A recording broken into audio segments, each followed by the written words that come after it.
For the best TV viewing experience, witness the coziest maroons, the most vibrant and brightest moons, the eeriest and darkest tombs, and radiant and vivid hues in any type of room with the Neo QLED and OLED TVs by Samsung. We're supposed to say Samsung, but that didn't rhyme, so you're welcome. Samsung, more wow than ever. Okay, round two. Name something that's not boring. A laundry? Ooh, a book club. Computer solitaire, huh? Ah, sorry, we were looking for Chumba Casino. That's right, ChumbaCasino.com has over 100 casino-style games. Join today and play for free for your chance to redeem some serious prizes. ChumbaCasino.com. No purchase necessary. Void where prohibited by law. 18+ terms and conditions apply. See website for details. Come on, David, comb your hair. You're late for breakfast. Okay. Hey, Mom, do you think Joe Louis could have licked Jack Dempsey in his prime? I'm sure I don't know, dear. He's bigger, you know. His best fighting weight's around 208. And Dempsey used to come in at about 194. Yes, dear, come on. Just one more fact. Oh, David. No, wait. You'll like this one. America's finest silver plate is 1847 Rogers Brothers. Fooled you, didn't I? Yes, you did. Hey, come back here. You still have to comb your hair.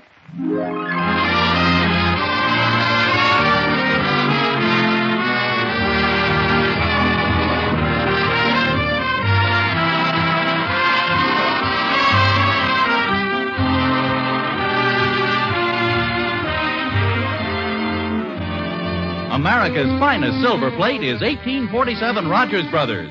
From Hollywood, International Silver Company, creators of 1847 Rogers Brothers Silver Plate, presents The Adventures of Ozzie and Harriet, starring America's favorite young couple, Ozzie Nelson and Harriet Hilliard.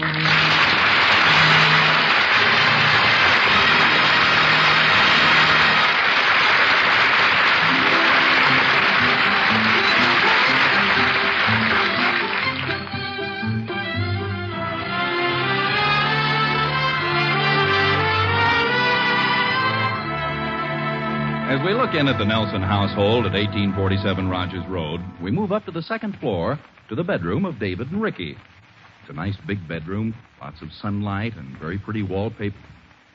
Hey, where is the wallpaper? Oh, well, the walls seem to be covered with pictures. Holy smokes, look at them. Boxers, baseball players, football players. Oh, no, they're actually getting ready to put up some more. What picture is that you're putting up, Ricky? Doak Walker. Don't put it there. That's where Jackie Jensen goes. He's much better than Doak Walker. Heck, he is, boy. Doak Walker can run better than Jackie Jensen any day. Are you kidding? Doak Walker hardly ever runs with the ball. Hey, take it easy, will you? Sounds like a convention in here. Ricky says Doak Walker can run better than Jackie Jensen. Well, he can't he, Pop? I don't know, Ricky. What difference does it make anyway? Everybody's entitled to his opinion. Besides, I doubt if either one of them can run like Red Grange. Who, Pop? Red Grange, the galloping ghost. Who's he? He's one of the greatest football players of all time. At least one of the best that I can remember. He and Gordon Adams. Who? Gordon Adams played fullback at Ridgefield Park High School when I was there. I'll never forget one run he made. 85 yards for a touchdown against Passaic High School. That's a long run, boy. He had a very deceptive way of cutting back after he crossed the line of scrimmage. What do you mean, Pop? Well, here, let me show you. Look, I'll be Gordon Adams, and you and Ricky be Passaic. What's going on in here? Dave and I are Passaic. Well, I shouldn't wonder the way you gulped your dinner. How about your homework? Pop was just going to show us a football play. Well, that's fine, but the football season's all over, and you fellas have tests coming up in a couple of weeks. Your mother's right, boys. Can we have some boxing after we finish our homework? Yeah, how about it, Pop? You promised to show us the way Jack Dempsey used to throw a left hook. Did you see the picture I got of Joe Louis? Yeah, isn't that neat, Pop? We cut it out of Ring magazine. Look, it's got his whole record there, dates and everything. Hey, what's this one over here? It's kind of blurred. Where? Oh, that's Dempsey knocking out George Carpenter. No, not Carpenter. Carpentier, the Orchid Man of France. No wonder he knocked him out. He was so old they gave him an orchid. No, he wasn't old. They just called him the Orchid Man. Whatever his name is. It was Dempsey by a KO in the 4th at Jersey City, July 2nd, 1921. Look, boys, I hate to keep bringing this up, but if you don't get your homework started, you'll be up all night. Okay, Mom. But can I just nail up these last two pictures? We're moving these pictures over to make room for the All-Americans. Well, hurry up. Hey, what happened to that pretty picture Grandma gave you? The picture of Niagara Falls. We found a much better place for it. Oh? I don't see it. Right in there. Now we can look at it every morning while we brush our teeth. Don't put Ted Williams' picture up there, Ricky. He goes ahead of Joe DiMaggio. Doesn't DiMaggio have a higher batting average? Heck no. DiMaggio only batted .320 in 1948. Williams hit .369. He led the league. I like DiMaggio, boy. He led the league in 1939 and 1940, but Williams was first in 1941 and Oh, 1942. come on, fellas. Now let's get going on the homework. Okay. Come on, Ricky. Put that hammer down. Who do you think you are, Matt McGrath? You remember him, Pop? He won the Olympic hammer throw in 1907 and 1909. And David, let's spend a little more time on history. I was talking to Miss Benson today, and she said you're very weak on names and dates.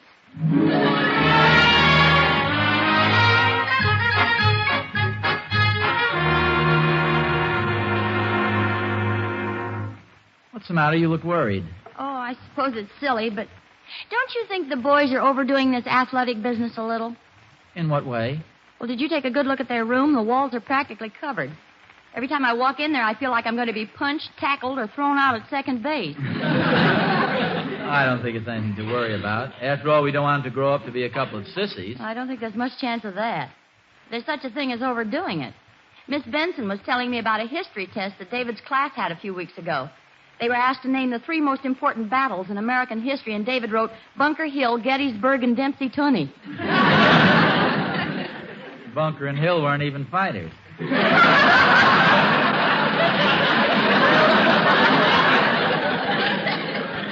That's just a phase that all normal kids go through. Comes under the heading of hero worship. Well, I realize that, but I don't see why all the heroes have to be muscle men.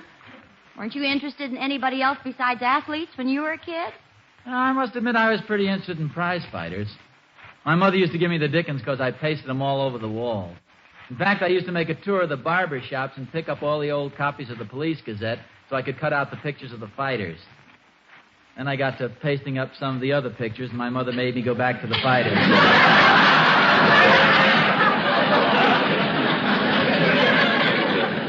that may be so, but I know you were also interested in inventors. Your mother told me so. Oh, I read a couple of books about Samuel Morse and Marconi. So, you just reminded me of something. Some of the kids in school used to call me Edison. You mean you looked like Thomas Edison when you were little? No, it was just that I had a rather large head and a small body, and a lot of people thought I looked like a light bulb.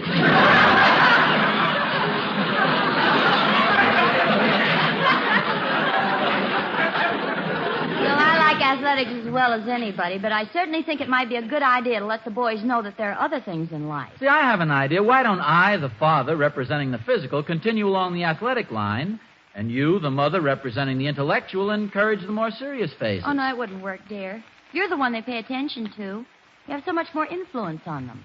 Well, that's right. They do listen pretty carefully to everything I tell them. Well, I'll go... If I've told that Ricky once, I've told him 50 times not to leave his marbles on the living room floor.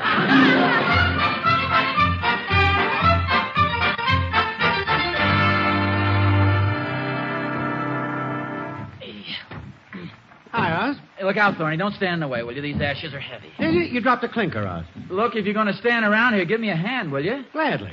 I'll carry the clinker. Good job. Lug the coal in, lug the ashes out. It's the heaviest darn stuff. Yeah, it must have weighed a ton. Are you all through with your chores, muscle man? Yeah, that was the last box. There's a wonderful series of fight pictures in this new magazine. Look here, 2 full pages, shots from all the championship fights. That's Thorny. Aren't they beautiful? Look at that eye, completely closed up. Look at this one over here. That's real poetry of motion. Thorny. Look at the muscles on these guys, Oz. Boy, that Dempsey really had a build on him, didn't he? Thorny, I'm surprised at you. Muscles. What's so great about that? We've got the same muscles, only they're not all swollen up. Don't you like the picture? I've seen hundreds of these things. David and Ricky have them plastered all over their room. What's wrong with people nowadays? Look at you, running out here like a madman to show me these guys beating each other's brains out. And look at this picture. 2 big bruisers in the ring. Where are the scientists and the inventors and the statesmen? They're in the audience. They're not. They're in their workshops and their libraries, struggling with the problems of humanity. Why don't they glorify those men? Set them up as examples for the younger generation. Why don't they do that? Well, I don't know, Oz. And if I did, I wouldn't dare mention it. No wonder kids get a distorted picture of things, a warped sense of values. I'm sorry. Forgive me. I'll sneak back in the house. Oh, wait a minute. As long as you've gone to all that trouble, let me take a look at the picture.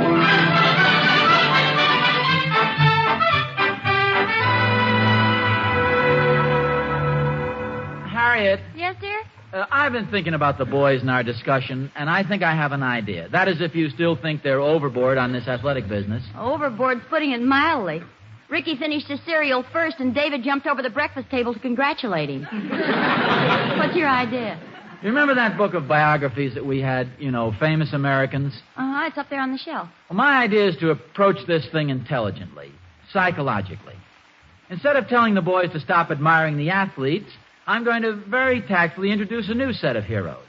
I'm going to let them discover some of the great men in other fields. Sounds practical to me if you think that... Hi, Pop. So I'll say you guys came in at just the right moment. Sit down here on the couch.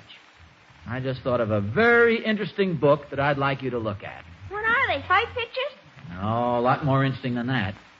See here? This is a chapter about Benjamin Franklin. Was he a lightweight or a heavyweight? Don't be dumb, Ricky. He wasn't a fighter. He's the guy on the postage stand. Benjamin Franklin was a great man. Not only was he a brilliant statesman, but he was also the man who discovered electricity.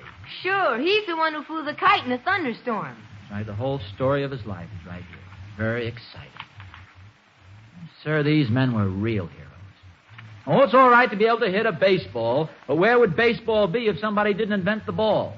That's where men like Franklin and Edison came in. Did Franklin invent the ball? No. Did Edison invent the ball? No. Oh.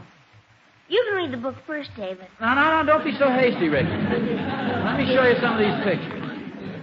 Boy, you're going to like this book. Ow, look out, Pop. You're hurting my arm. Oh, I'm sorry, Ricky. Now, look at this. Here's a chapter on the Wright brothers. Boy, they sure were a couple of real rugged guys. They invented the airplane. Here, see this picture. This is Thomas A. Edison as a boy. He doesn't have very big muscles, does he? No, but he's got an awfully large head for a little boy. Is that good? He's the one that invented the electric light. Oh, yeah, I heard about him on the radio. He only slept about 2 hours every night. Oh, he's a great man. Look here. Here's Abraham Lincoln. You know what our teacher told us about Lincoln, Pop? He was the best wrestler in the whole county. Lincoln? I thought that was Washington. Gorgeous George Washington.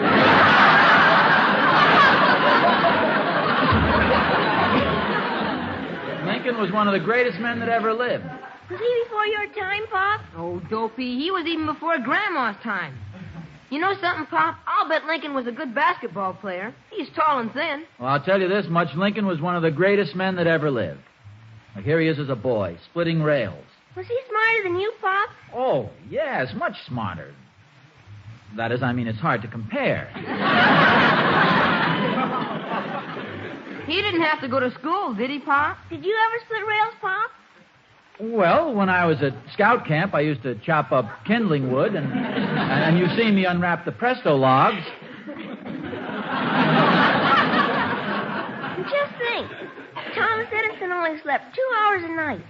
How many hours do you sleep, Pop? Well, some people don't need as much sleep as others. Did you ever invent anything, Pop? Well, no, I haven't. Didn't you ever invent anything? Ricky, not all men can be inventors. Did you ever discover anything, Pop, like Benjamin Franklin? Well, no, David. You see, discovering things isn't easy. Ben Franklin did it with a kite. Bring the book, David. Let's go upstairs. Now, boys, remember, these fellows lived a long time ago. You see, things were different then. Sure, Pop. Good for you, dear. Your idea's working beautifully. Something the matter? I was just wondering, do the boys have a picture of me in their room? Oh, sure, right over their desk. Why do you ask? Somehow I have a hunch they'll be looking at me while they brush their teeth tomorrow morning.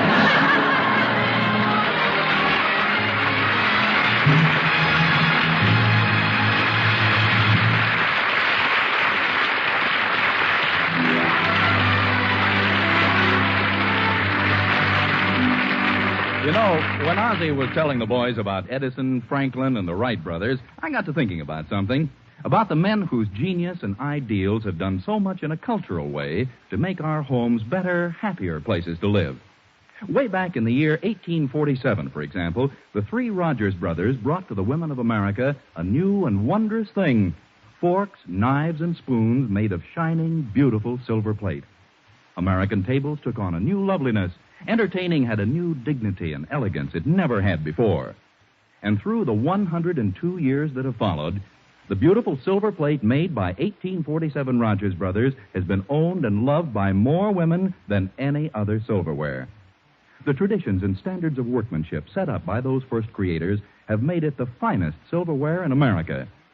Today, when you own silver plate that bears the year mark 1847, you own the very best, silverware that has no equal.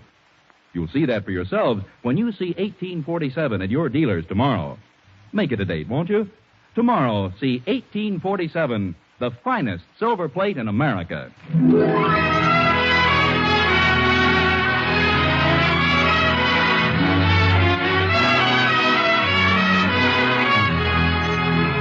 It's sure surprising the way the weather changes around 1847 Rogers Road. At first, it was all clear skies and sunshine. Then David and Ricky began plastering their room with pictures of big, tough muscle men, and Ozzie and Harriet got worried. But then Ozzie, good old resourceful Ozzie, came up with an idea. New heroes for old. Franklin, Lincoln, Edison, the Wright brothers. What a wonderful idea. What else does it say about Edison there, David? Well, it says, but mousetraps and electric buzzers were not new to Thomas Edison. He had begun inventing such things as a small boy. Did you know that, Pop? Know what, Ricky? That Edison invented a small boy? Not a small boy, stupid. He invented an electric buzzer when he was a small boy. Read some more, David. Yes, it's truly amazing how you can channel the interests of a child, how you can guide his viewpoint, sharpen his standards. What are you doing, Pop? Oh, don't bother Daddy, David. He's working on his expense account for the income tax. What is it, David? Did you know that Abraham Lincoln was so honest he walked 10 miles to pay back a couple of pennies on account of he made a mistake and shortchanged a lady? Harriet, Yes, dear? hand me that eraser, will you?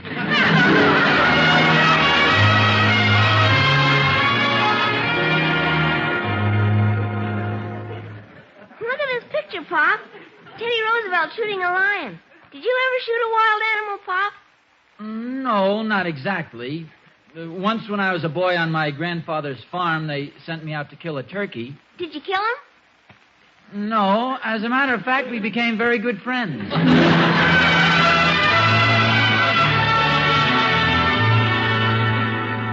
Ozzie, will you take a look at this toaster? Something's wrong with it. Well, why don't you call the man at the shop, Harriet? I hate to fool around with electricity. Guy, Pop. Henry Ford was constructing electric motors when he was 15 years old.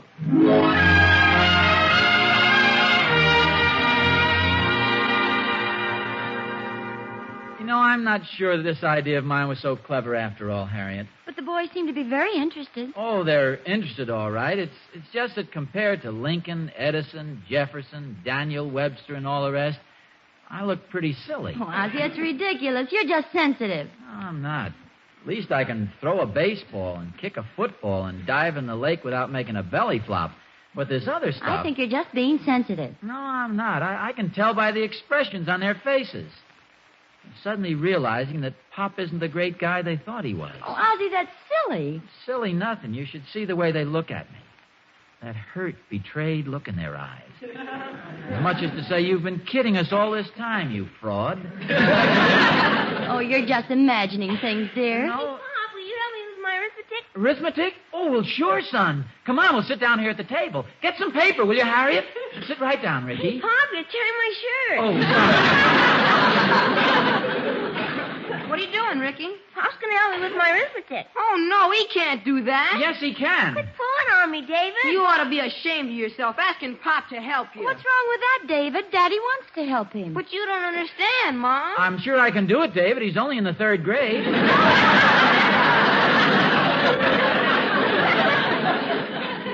He shouldn't be asking you for help. But why not? Well, when the Wright brothers were building their plane, they didn't go yelling for help. When Thomas Edison had a problem, he didn't go asking anybody for help.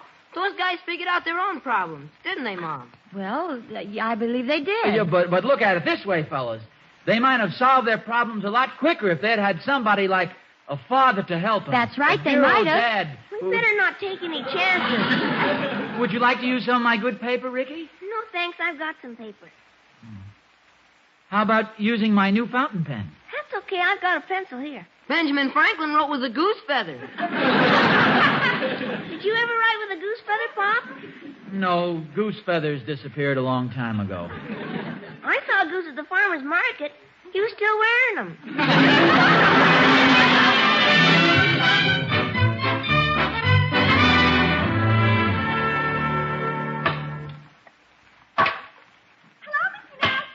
Oh, hi, Emmy Lou.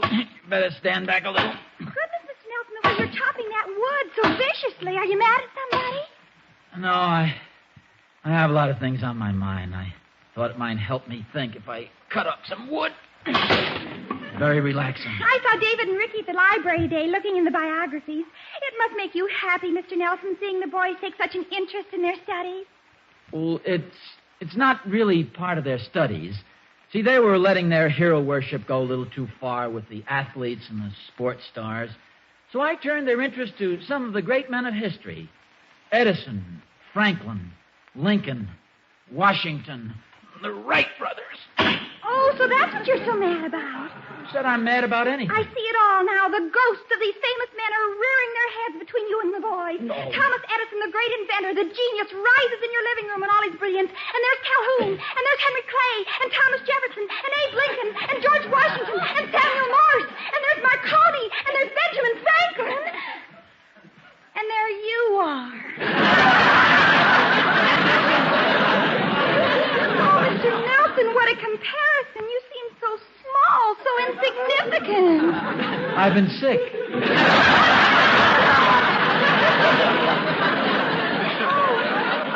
Oh, what a mistake you've made. What a monster you've created. No, Benjamin Frankenstein is... Mr. Nelson, don't take this sitting down. You've got to fight back. You've got to prove to him that you're a greater man than Jefferson, a greater man than Marconi. Who's Thomas Edison? Anything he can invent, you can invent better. I've invented 2 small boys already. That's the spirit, Mr. Nelson. Prove yourself. Prove to the boys that you're a better man than Edison, a better man than Franklin. Do something great, Mr. Nelson, greater than anything anybody's ever done before. Show them you're a better man than Washington, a better man than Napoleon, a better man than Worthington Bigelow, a better man than... Who's Worthington Bigelow? He's my history teacher, and is he terrific?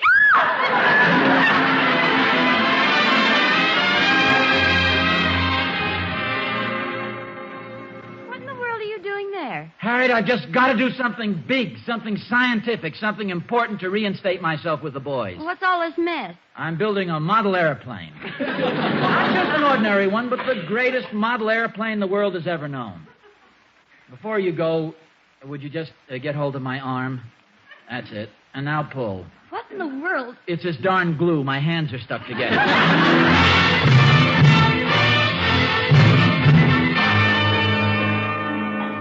Aren't you coming to bed, dear? After a while, Harriet, I want to finish this plane. I don't know anything about it, but shouldn't the big wing go in the front? Gee, it shows it this way on the plans. Maybe the plans are upside down. No, the plans are right side up. I'm just working from the wrong side of the table.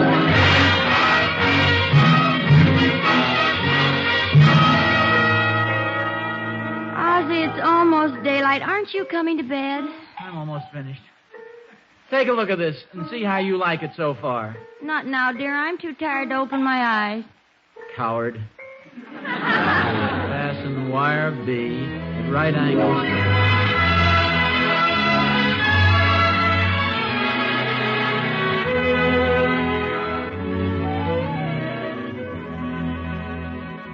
Harriet. Oh, good morning, dear. I kept the coffee hot for you. Lead me to the table, will you? I can't open my eyes. Goodness, dear, you look like Daniel Boone. I didn't try to shave. Too dangerous. Well, I have to give you credit. You stayed with the job till it was finished. Where's the plane? I put it in the boys' room when I was through with it. It was a mess. Boys will probably never speak to me again. Well, if it was so bad, why did you put it in their room? Well, all I have left is my self-respect. If that's the best I can do, the boys may as well know it. Let them see their father unmasked for what he really is, a clumsy old blunderer. Don't be ridiculous, dear. Nobody expects you to split rails or throw $silver across the Potomac. Hey, Pop, you ought to come out and see it. Yeah, Pop, you ought to see see it go. It flies higher than any kite on the block. Kite? What kite is that? The one you made for us last night. Well, that's not a kite, David. It's flies higher than any other kite on the block, eh? Better than Benjamin Franklin could make, I'll bet you. I hope you boys appreciate how much work your father put in on that. Oh, it wasn't hard work. You sure did plenty of work yesterday, though, Pop. We saw all that wood you chopped. I bet Pop is a better wood chopper than Abraham Lincoln. I'll bet he is, too, boy. How late did you work last night, Pop? Oh, it wasn't very late. Until just about daylight, I think. You think Thomas Edison was good. He had to have 2 hours sleep. Pop worked till daylight. He doesn't need any sleep at all. He's a pretty fine daddy. And he did it all for you two boys. I think we have the best Pop in the whole world. You bet, boy. Come on, Rick. Let's go fly our kite again. Hey, wait for me. You know, Harriet, it's a wonderful thing to be considered in the same class with men like Franklin, Edison, and Washington. Who said anything about Washington? Didn't the boys say something? They were talking about Lincoln and Franklin. Edison, yes, but they didn't say anything about Washington. Oh. Harriet. Yes, dear? Do we have any silver dollars around the house?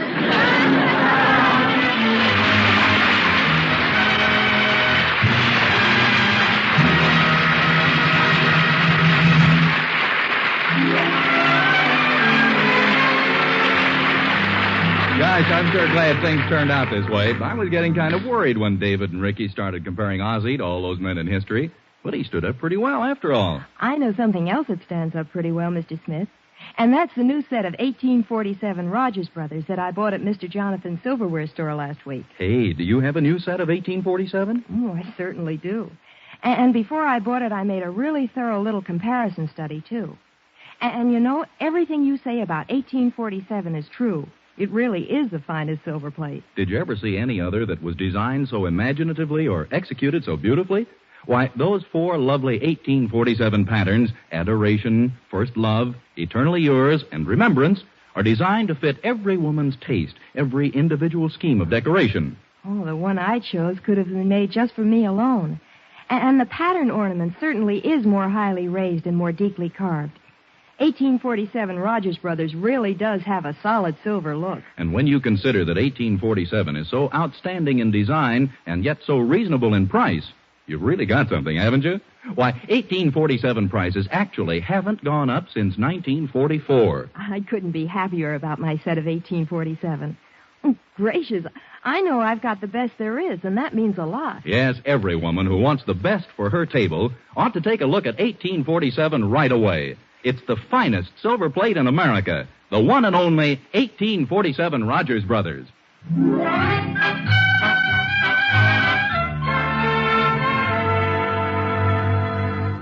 Hey, I have a surprise for you, fellas. What is it, Pop? Oh, well, you see this. Cut it out of a magazine at the dentist's office. Where is it? Oh, here it is. Yeah, I thought you might want to paste this up in your room. Oh, boy, that's neat. Let's see it, dear. Hold it up. Oh, yes, that's a nice picture. Who is it, Pop? Who is it? Are you kidding, Ricky? That's a picture of Washington. Yeah, I thought you'd like it. Was he a good man, Pop? Oh, sure. Kenny Washington was one of the best backs UCLA ever had.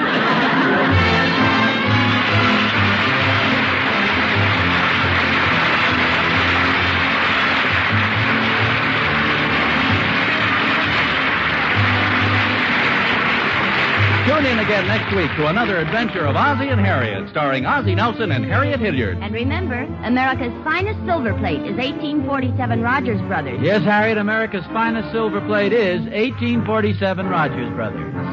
Appearing in support of Ozzie and Harriet were John Brown, Tommy Bernard, Henry Blair, and Janet Waldo. Original music was composed and conducted by Billy May. This program originates in the Hollywood studios of the National Broadcasting Company and is also broadcast over the Trans-Canada Network of the Canadian Broadcasting Corporation. I invite you to hear Mr. District Attorney, which follows immediately on NBC.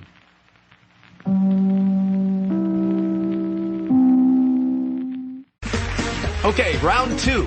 Name something that's not boring. A laundry? Ooh, a book club. Computer solitaire, huh?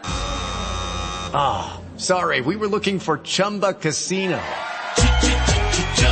That's right. ChumbaCasino.com has over 100 casino-style games. Join today and play for free for your chance to redeem some serious prizes. ChumbaCasino.com. No purchase necessary. Void where prohibited by law. 18 plus. Terms and conditions apply. See website for details. Hello, saver. Whether you're saving for that trip to the tropics or saving for an emergency, now is the time to take advantage of Wells Fargo's savings options. Wells Fargo offers savings accounts that can help you save towards your goals. So, what are you saving for? Visit a Wells Fargo branch or wellsfargo.com/save to open a savings account today.